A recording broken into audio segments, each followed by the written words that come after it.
Padawan, il n'avait pas été monté depuis 1 an parce que il a un caractère de cochon, à savoir s'il a décidé que il irait à gauche et que nous on veut aller à droite, il n'y a rien à faire, il va aller à gauche. Puis il est très très fort. Donc on peut tirer sur les rênes tant qu'on veut, il va jamais aller à droite s'il a décidé d'aller à gauche. Donc son ancienne propriétaire était un petit peu tannée de ce trait de caractère, surtout qu'elle avait 2 chevaux à s'occuper. Et puis moi tout ce que j'ai fait au début, comme je le connais par cœur, ça a été tout simplement de faire des balades au pas.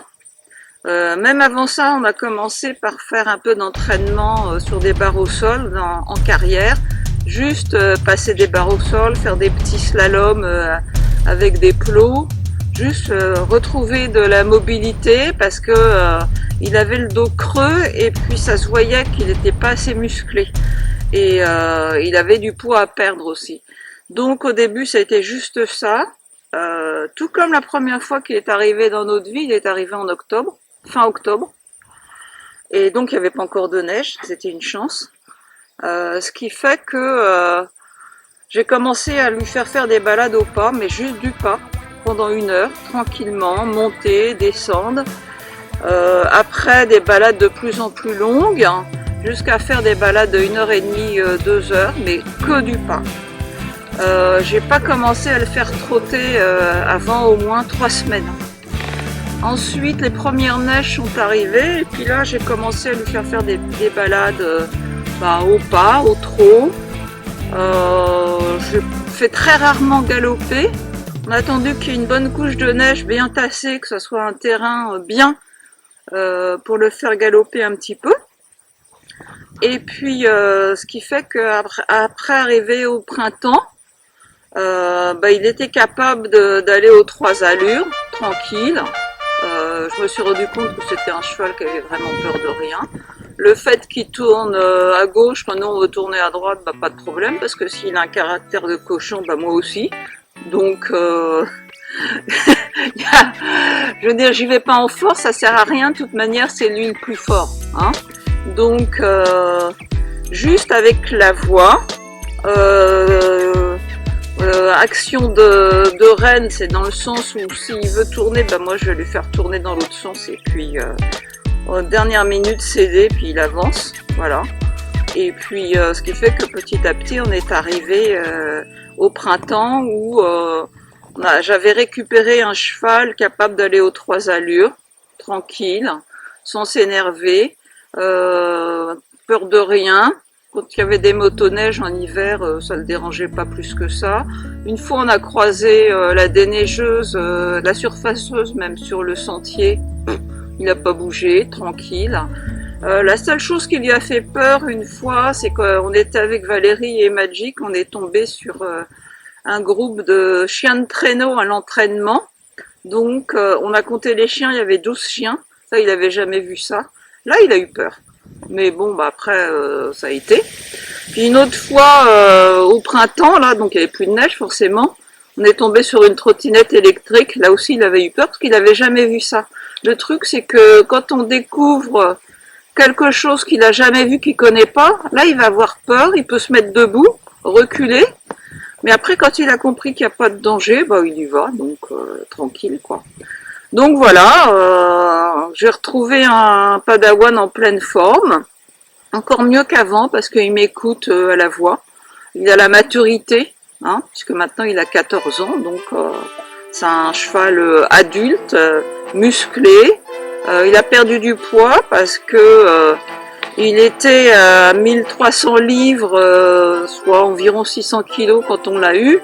Et il est redescendu, aux dernières nouvelles, au printemps, il pesait 1265 livres, donc à peu près 580 kilos. Alors je ne sais pas où il en est maintenant, on verra sa prochaine visite vétérinaire. Mais il a peut-être encore, si ce n'est perdu du poids, tout au moins gagné en muscles. Et c'est ça le plus important. Et puis à peu près au mois de juin, lui ai fait sauter des barres en liberté, donc il a sauté sans problème. Et puis là, récemment, fin juillet, je l'ai fait sauter, donc moi à cheval j'ai fait sauter. Et ça s'est bien passé, mais on n'a pas sauté des gros obstacles, hein. On a sauté genre un pied. Et puis je sais même pas s'il serait capable de sauter 2 pieds, parce qu'avec sa morphologie, il est quand même assez trapu, assez lourd. Je ne sais pas ce que ça donnerait. Mais en tout cas, il est capable de sauter un pied. Puis peut-être que je vais essayer de le faire sauter un petit tronc d'arbre en liberté, mais pas plus que ça. Mais maintenant, bah, il va partout. Puis en toute confiance, en ce moment, on fait des randos de 10 à 14 km en moyenne. Et puis aucun problème, il va partout. Ah, puis aussi, je l'ai fait aller en randonnée de nuit en hiver. On a fait des randonnées à la pleine lune, parce que avec la lune qui éclaire les sentiers, là, c'est parfait. Donc voilà. Et puis je vais peut-être y aller un de ces jours en été. La seule chose qui me fait hésiter, c'est les mouches, parce que j'ai repéré un champ où il paraît qu'il y a beaucoup de chevreuils le soir. Donc j'aimerais bien aller faire des photos des chevreuils vers 6 heures du soir, s'il n'y a pas trop de mouches. C'est la seule chose qui m'inquiète. Mais voilà, puis chaque fois qu'on fait des balades, bah, on voit des chevreuils, des animaux. On a vu une moufette, on a vu un castor. Qu'est-ce qu'on a vu d'autre? Une fois, je pense que j'ai vu un lynx, parce que c'était vraiment la morphologie du lynx, mais un peu loin. On n'a pas vu la tête, mais le corps. Et puis encore hier, on a vu 5 chevreuils. Un chevreuil qui était dans le champ juste derrière les chevaux. Après, un chevreuil qui a traversé rapidement quand on était au petit galop. Donc, et puis une biche avec ses 2 jumeaux, 2 petits bambis jumeaux qui étaient en plein milieu du chemin. Donc on fait des découvertes vraiment impressionnantes.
Salut, ça m'a fait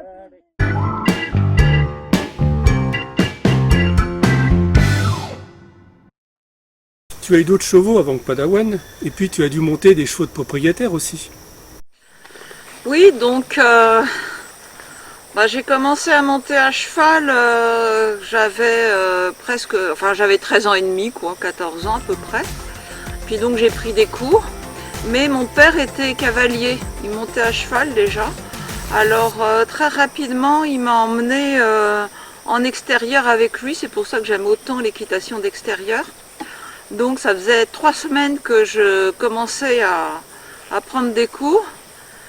Et là, il m'a emmené directement en extérieur. Donc j'ai monté des chevaux de club.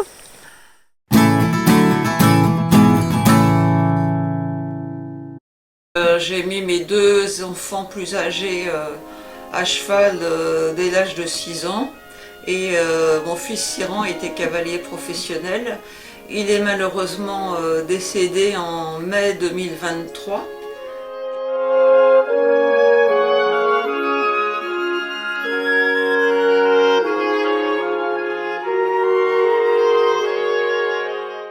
Donc mon père a eu plusieurs chevaux successifs. Le premier que j'ai pas connu ou très peu parce que j'étais toute petite, il s'appelait Loustic. Donc à l'époque je montais pas encore.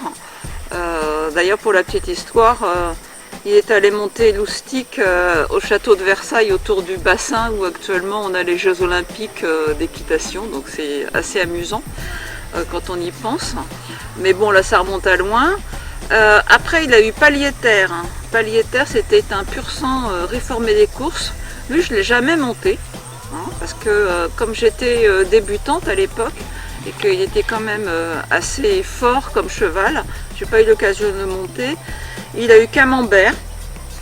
Camembert, c'était un cheval qui était réformé du saut d'obstacle. Il avait fait des concours de saut d'obstacle à haut niveau. Et avec Camembert, là à l'époque, j'avais un petit peu plus d'expérience. Une fois, je l'ai fait sauter à 1,40 m.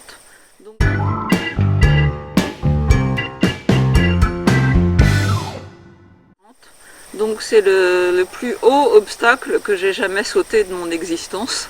Donc je devais avoir, je sais pas, 17-18 ans. Et là, c'était vraiment, j'ai eu l'impression de m'envoler là quand j'ai sauté avec Camembert. Mais Camembert, il s'ennuyait en balade, donc mon cheval a encore changé de mon père, pas mon cheval a changé de père. Mon père a changé de cheval. Il a changé plusieurs fois de chevaux jusqu'à ce qu'il trouve vraiment le cheval qui lui correspondait pour faire de la balade. Il a eu Émir, qui était un pur sang arabe, mais qui avait un grain de folie dans la tête. Et puis il a fini avec Jackson. Et Jackson, là, je le montais régulièrement. Donc des fois, quand il n'allait pas monter, moi, je sortais Jackson en balade. C'était un bon cheval de saut d'obstacle. Donc c'était de saut d'obstacle et de randonnée. Donc il était parfait. Je ne sais plus quelle race il était. Je pense que c'était un pur sang français, certainement. Et puis, par la suite, j'ai monté dans des centres équestres. Et puis, vraiment, le premier cheval qui a été important pour moi après, parce que je montais des chevaux de propriétaire, c'était Daguet, qui était un trotteur français. Il était très grand, il faisait 1,80 m au garrot. Et puis, ce qui s'est passé, c'est qu'à l'époque, j'habitais dans la région parisienne, à Verneuil-sur-Seine, banlieue ouest de Paris. Et son propriétaire, c'était un homme d'affaires qui n'avait pas le temps de monter en semaine, qui montait que les samedis dimanches. J'avais rencontré par l'intermédiaire du vétérinaire où j'avais mon chien. Donc, j'ai eu l'occasion de monter Daguet, puis je le montais très souvent. Des fois, j'allais le monter à 7 h du matin, à la fraîche. Et puis, c'était un cheval qui était assez difficile, très fort. Il avait un défaut, c'est qu'il se mettait debout puis il reculait. Et puis son propriétaire le montait avec un enraînement. Voilà, il lui avait mis une martingale, Ce qui fait qu'il ne pouvait pas lever la tête comme ça. Moi, la première chose que j'ai fait, c'était de lui enlever la martingale et de le monter avec le cou en liberté. Sachant que le gars qui le montait, lui, il était très grand. Il faisait près de 2 mètres. Il était beaucoup plus fort que moi. Donc moi, monter daguet derrière, je ne pouvais pas le monter en force, c'était pas possible. Donc j'ai lâché l'enraînement et puis je l'ai récupéré comme ça en 1 an. Je veux dire, il n'arrivait pas à galoper, c'était un trotteur. En 1 an, moi c'était bon, je le montais quasiment rêne longue. Et puis sans enraînement, on allait vraiment partout, quoi. Donc ça c'était vraiment super agréable. J'ai eu l'occasion de monter un autre cheval aussi qui s'appelait Arlequin. Arlequin, il aimait sauter. Donc avec le même groupe de propriétaires privés, d'une petite écurie privée. Et puis Arlequin, je faisais sauter des fois des obstacles en liberté. On a sauté à peu près 1 mètre, 1 mètre 10 ensemble avec Arlequin. Et puis quoi d'autre, il y avait Maggie. Maggie, c'était une pur sang anglais qui était complètement faux-folle. Et puis pareil, moi, à partir du moment où je monte un cheval, j'y vais avec le plus de liberté possible, le plus d'aisance possible. Donc Maggie, je me souviens de l'avoir montée accrue et d'avoir sauté des petits obstacles accrus avec elle. Voilà. Mais bon, bah ça c'était l'époque où j'étais encore jeune et folle. Je me suis un petit peu calmée après. Bon, quand on est arrivé au Québec, j'ai eu Canuck.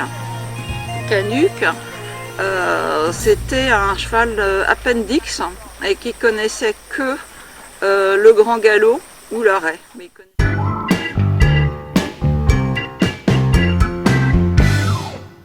il connaissait pas les allures intermédiaires, le petit trot ou le petit galop, on oublie ça.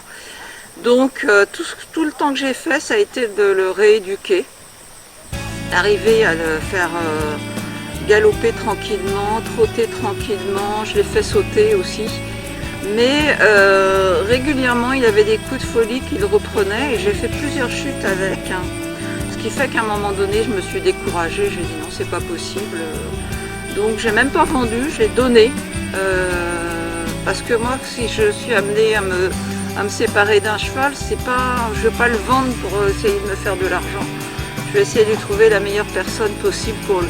Donc je l'ai donné, puis la personne qui l'a récupéré l'a fait entraîner avec un entraîneur et puis l'a monté style western. Moi je montais classique avec une selle classique et je sais qu'après il a eu une belle vie, donc c'était parfait. Puis ensuite bah, j'avais quand même l'idée d'avoir un cheval. Ce qui fait que je voulais un cheval poulain pour le démarrer. C'est pour ça qu'on a eu Padawan. Et puis après, il y a eu Kyo. Donc c'était Padawan et puis Kyo en même temps. Kyo, je l'ai connue petite, je l'ai connue à l'âge de 4 ans, alors qu'elle était en cours de débourrage. Kyo, c'était une standard bred, donc ambleuse. Ce qui fait que son allure naturelle au trot, bah, c'est l'amble, que je trouve personnellement hyper confortable au trot assis, parce qu'elle avance comme un chameau comme ça. C'est assez rigolo. Et bah, le Kyo, je l'ai récupéré à 8 ans. Et puis ça a été toute une aventure aussi parce qu'elle ne savait pas galoper. Donc je me suis rappelé de ce que j'avais fait avec Daguet, qui était un trotteur aussi. Sauf que c'est pas du tout la même morphologie. Daguet, c'est un grand cheval, très musclé, très fort.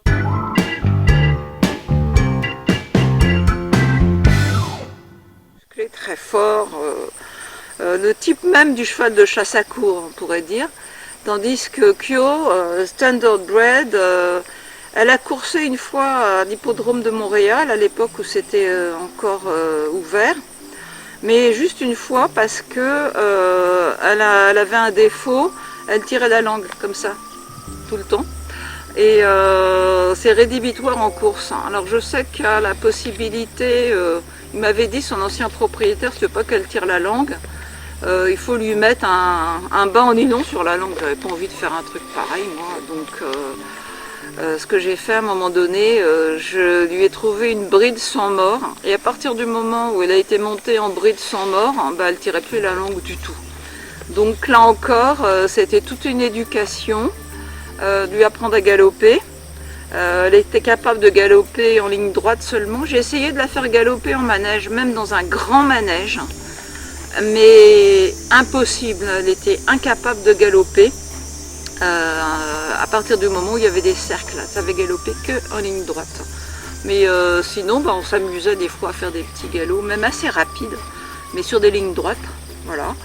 Mais Kyo, c'était vraiment... disons qu'au départ, j'avais plus le feeling avec Kyo qu'avec Padawan. Parce que on était vraiment comme deux âmes sœurs toutes les deux. Alors que Padawan, lui, c'est un bon gros, donc il fait sa vie, tranquille. Si je suis pas là, c'est pas grave. Bon, c'est sûr que quand on va au pré chercher Padawan, il arrive tout de suite quand on l'appelle. Mais Kyo aussi. Kyo, elle arrivait directement sur moi et puis j'avais une connexion très très forte avec elle, encore plus forte qu'avec Padawan. Mais Kyo, elle était plus âgée et puis elle avait un problème à un œil, elle voyait mal d'un œil, donc moi je lui mettais tout le temps un masque à mouche en été, tout le temps. Et je savais qu'à un moment donné, il faudrait qu'elle soit retraitée. C'était pas une jument qu'on allait garder pour monter et tout ça. Donc j'ai trouvé une petite jeune fille, Mia, qui est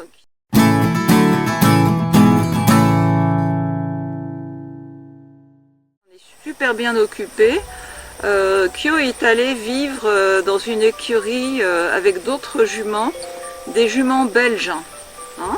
Donc elle était toujours avec les juments belges là. Elle était toute petite avec. Au début elle était un petit peu inquiète parce que je sais que la première fois elle s'est retrouvée au pré avec les grosses juments, elle tout petite, on aurait dit un poney à côté. Donc elle était de taille normale quoi, un peu comme Magic, même morphologie. Mais à côté des Belges là, elle était, on aurait dit une petite ponette. Et donc elle se faisait courser par les juments belges et tout. Mais finalement c'est habitué. Et puis elle était dans un grand box pour la nuit avec une ponette. Elles étaient toutes les deux ensemble, la ponette et puis Kyo dormait ensemble. Donc je sais qu'après elle a eu une belle vie avec Mia qui s'en est bien occupée. C'était un gros défi pour Mia aussi parce que Mia devait avoir 15 ans quand elle l'a eu. La première fois qu'elle avait une jument à elle. Donc elle a appris à la longer, à la faire galoper, elle l'a fait sauter un petit peu, mais elle ne l'a pas montée autant que moi parce que son problème à l'œil s'est aggravé, elle est devenue aveugle d'un œil. Et puis à la fin, même aveugle d'un œil, elle arrivait toujours à la longer, à la monter. C'était vraiment une relation qui s'était développée entre elles deux, tout comme avec moi. Et à la fin, elle était aveugle des deux yeux. Et puis, il aurait fallu vraiment lui accorder de l'attention tout le temps, être tout le temps avec elle pour la guider. Et Mia a pris la décision de la laisser aller au paradis des chevaux. Peut-être qu'elle aurait pu vivre encore quelques années, mais il faut reconnaître que c'est pas facile de s'occuper d'un cheval.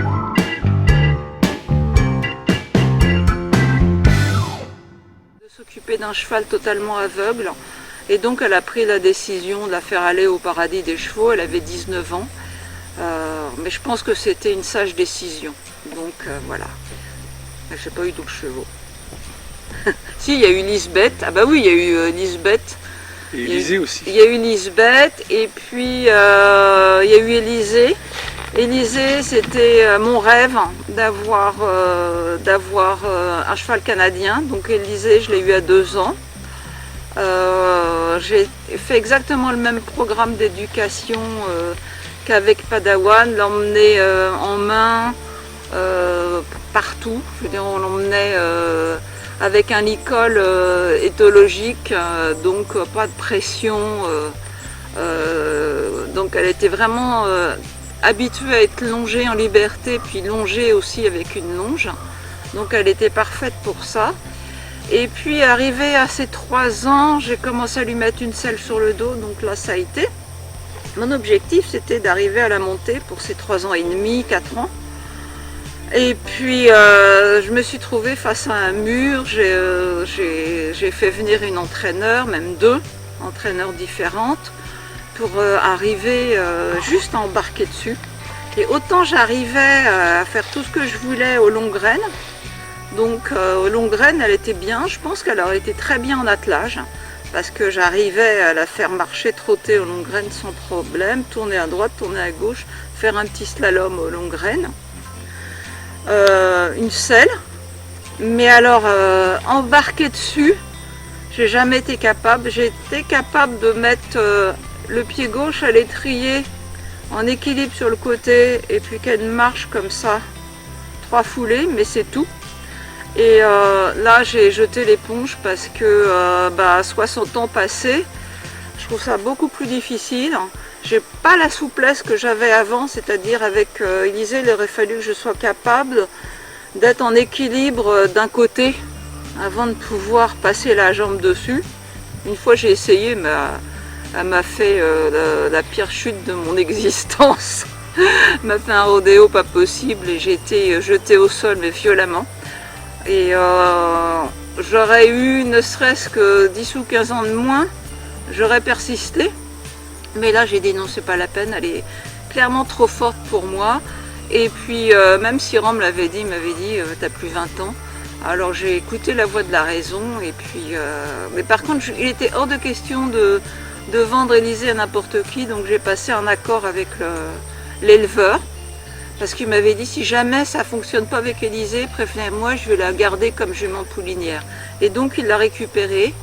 Et elle va être jument poulinière, donc il va le mettre sur le programme de reproduction l'année prochaine, c'est-à-dire pour ses 5 ans, pour qu'elle puisse pouliner après pour ses 6 ans. Voilà, donc je pense qu'elle va se faire une belle vie de poulinière avec ses sœurs et ses cousines juments canadiennes.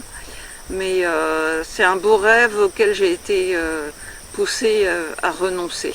Donc c'est fait que maintenant on a juste Padawan. Mais il nous suffit, puis on espère quand même à un moment donné avoir un deuxième cheval, mais il faudrait un Padawan bis, ça serait parfait. Donc voilà.